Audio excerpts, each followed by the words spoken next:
Y buenas a todos, estamos hoy en un sitio muy especial, estamos en D'Amato Records, supuestamente la tienda de discos más antigua del mundo, que está estimada desde 1890. ¿Dónde está esta tienda? Está en Malta, en la ciudad de La Valeta, en la capital.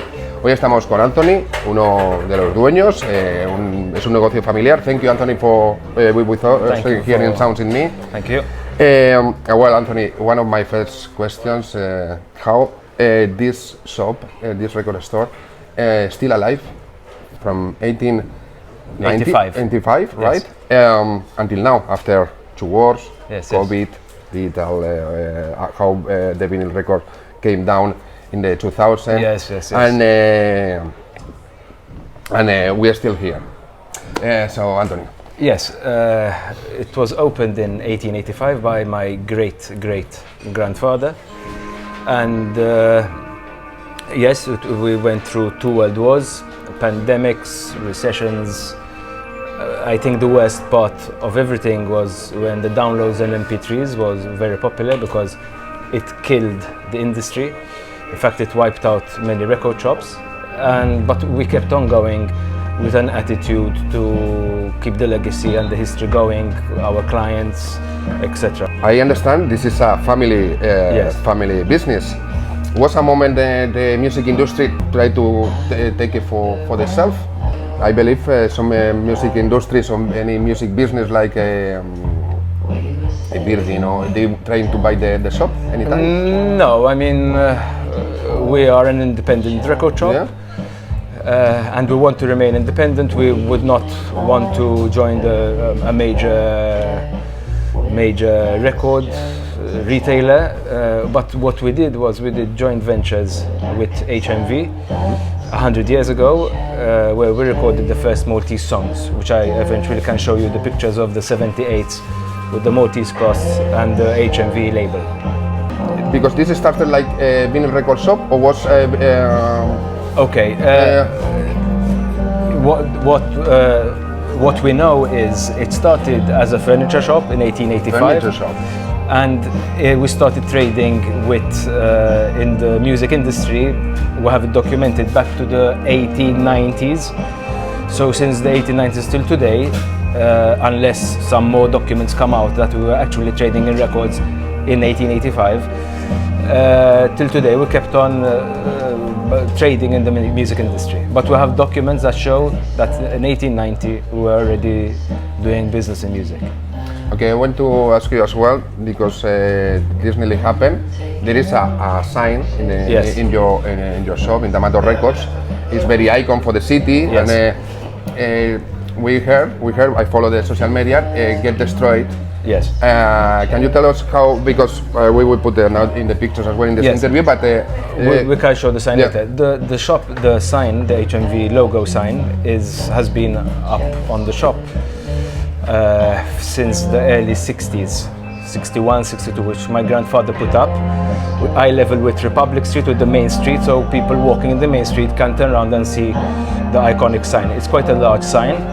It has been there since the early 60s, and it withstood strong winds, the weather, it withstood everything, but unfortunately it didn't withstand the carelessness of a truck driver which was using a concrete punk and hit it twice. It was a big news item in Malta because there's a lot of people that have a lot of memories tied to the sign. We have been getting a lot of different generations of people. Sometimes people with their grandmother or grandfather come into the shop and they discuss that they used to come here as a teenager, and the sign itself held a lot of memories to a lot of people. So when it was damaged, it was a very unhappy day for us and for a few people that love the music. Now what we're going to do is we just put up a replica about 2 weeks ago, and now what we're going to do is the original one is being restored. It's going to take about 6 months to be restored, and we're going to hang it inside the shop for people to view the original sign in a restored state. Unfortunately, it's because it has quite a bit of damage, but we're going to try and put it together as best we can. Well, it's very sad, I know the story about the social media, so I really like it, you telling me now. What else? I want to ask you. You passed very difficult crisis Yes. on all this period. One of the best worst crisis was the MP3, Yes. how the digital music. How you become again one of the best shops of music to sell in physics Yes. after all this period? Okay, MP3 was a big disaster. Yeah. I mean, I think for the industry it was worse than during the war. During the war, Valletta was very bombed. It was the most bombed place in the world in 1942. But we kept on opening the shop. In fact, we have documents saying that the shop kept on going during the war period, even importing records on the convoys with food and arms during the bombardment of the Nazis. And however, when the world turned towards downloads and MP3s, that was the hardest hit that any record industry company that is involved in the music industry had to endure. It was bad times for us, like for everybody else.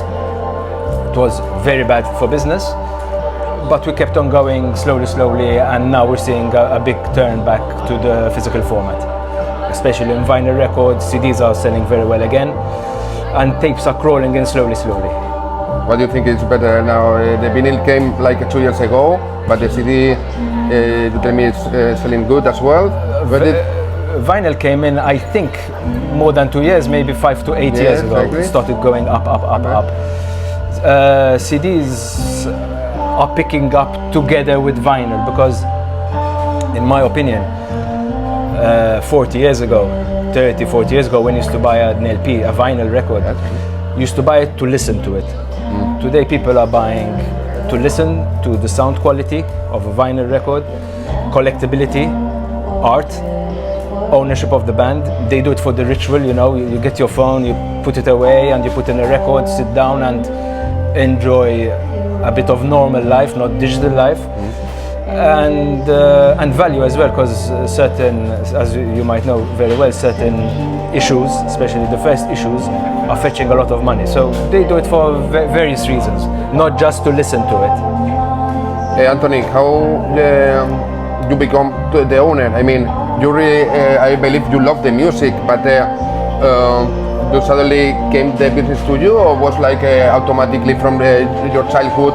I say, okay, I'm gonna be one of the next generation's owner of the D'Amato Records. I think it was understood that I was going into business before I was born. Okay. Because I've been here all my life since I was a very young kid, and my name is Anthony D'Amato as well. And there are things like a funny thing, but my father was born in 1945. I was born in 1978, and if you deduct 78 from 45, it's 33. And those three numbers are the revs of every different record from every different era. There's the 78 RPM, then the 45s and the 33. So there's a bit of numbers to this destiny, maybe. Well, thank you, Anthony. I think you are a life history, and I'm very glad to be with you. Really, and solidarity with the people from Valencia. Of course, thank you very much. As you know, we are from there. Thank you, really, Anthony. Nice. Bueno, ya como ya sabéis, seguir viendo nuestras redes sociales. Esto ha sido para mí pelos de punta con terminando esta entrevista. Gracias y hasta la próxima.